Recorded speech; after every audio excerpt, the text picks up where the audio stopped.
Hello ma'am, hello स्वागत है आपका बॉलीवुड स्पाई पे। We thank you. All know कि अभी बहुत इंटेंस सीक्वेंस चल रहा है ये हाँ रिश्ता जी, में, शिवानी वगैरह का इंक्लूड हाँ हो गया जी, है।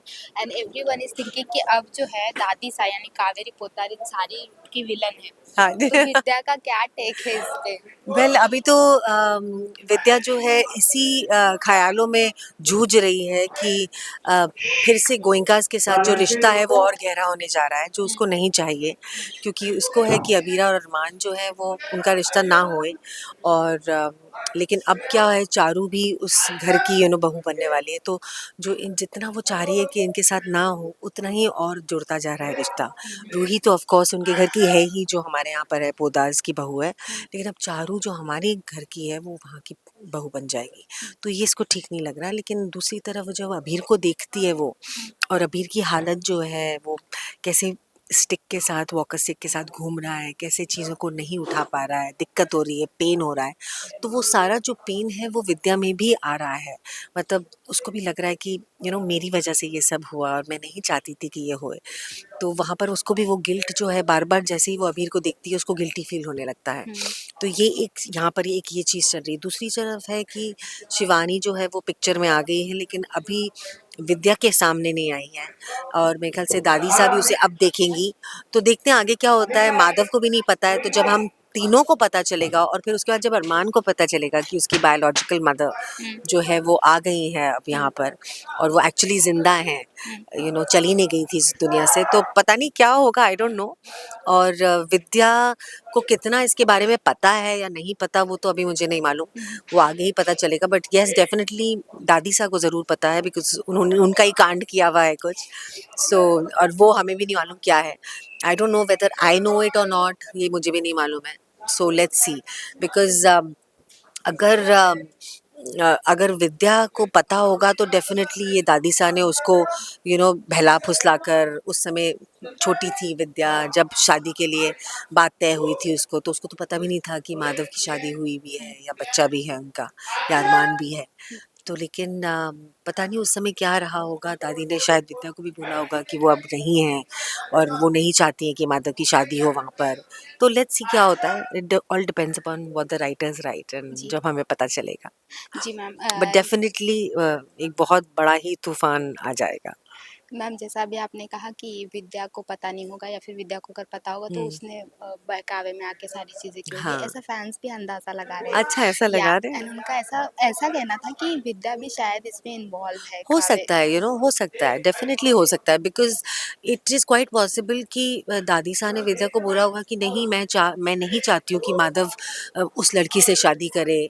शायद विद्या को ये ना पता हो कि शादी हुई भी है, या ये होगा कि शादी उनकी पक्की शादी नहीं हुई है, बिकॉज आई गेस आजकल तो लिखत विखत का भी कागज वागज भी बहुत इंपॉर्टेंट होते हैं ना, रजिस्ट्रेशन जो बोलते हैं।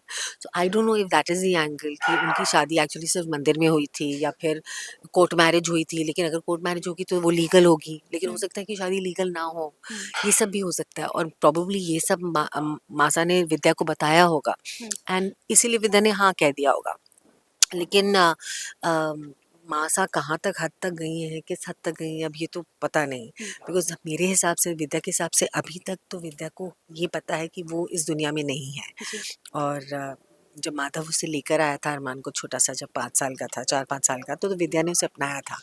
परिवार में किसी ने उसे नहीं अपनाया था, तो ये बात है। और ये लास्ट सवाल है हाँ। आपका कि आपके लव स्टोरी पे विद्या विद्या और माधव की लव स्टोरी पे जो है कावेरी मैम जो है विलन बन गई है, हाँ जी। एंड फॉर एग्जांपल शिवानी घर में आ जाती है, हाँ। तो विद्या किस तरीके से खुद के लिए स्टैंड लेगी? अम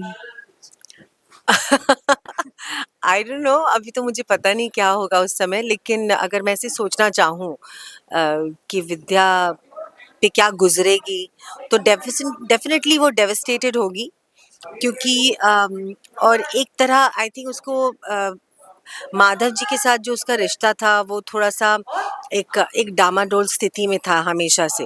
क्योंकि उसे कहीं ना कहीं ये लगता था कि इनकी पहली बीवी रही है, और इन्होंने उसके बनस्पत भी मुझसे शादी कर ली, और फिर उसके बाद एक बच्चा भी आ गया जिसको विद्या ने अपने बेटे जैसा माना, हमेशा माना भी नहीं बल्कि हमेशा कहती रही है कि भाई यही मेरा बड़ा बेटा है, मेरा पहला बच्चा अरमान ही है। और उसने हमेशा से ये जाहिर किया है कि अरमान के बगैर विद्या रह ही नहीं पाएगी, हमेशा अरमान को कहा है। तो एक तरफ ये भी होगा कि माधव जी जिसके साथ विद्या का रिश्ता एक अच्छे रुख में आ गया है, एक अच्छा मोड़ ले लिया है, और वो थोड़ा सा डामाडोल स्थिति में आ जाएगा। वहाँ पे हम तीनों एक असमंजस सी स्थिति में आ जाएंगे, वो एक रहेगा। और दूसरा एंगल रहेगा अरमान, कि अरमान जो उसका बच्चा है और जो एक्चुअली है नहीं, वो उससे छिन जाएगा। तो मेरे ख्याल से कहीं ना कहीं हम जितना भी सोचें कि नहीं हम अपने आप को बना लेंगे या कुछ कर लेंगे, लेकिन एक इंसान की एक फितरत होती है, एक नेचुरल वो होता है कि ये भाव तो आने ही हैं कि अरमान जो मेरा बच्चा है एक्चुअली, उसको अब लिया जा रहा है जस्ट बिकॉज उसकी बायोलॉजिकल मदर आ गई है इतने सालों के बाद। तो कहीं ना कहीं तो मेरे ख्याल से एक शिकन आएगी उसके माथे पे, मस्तिष्क पे। बट आई डोंट नो उस समय क्या होगा क्या नहीं होगा। मेरे ख्याल से ये सारी चीज़ें तभी डिपेंड करती हैं जब मुझे पता चलेगा कि विद्या को पता है इस बारे में कि वो अभी भी एग्जिस्ट करती है कि नहीं। Thank you so much ma'am, thank you. Finally complete हो गया।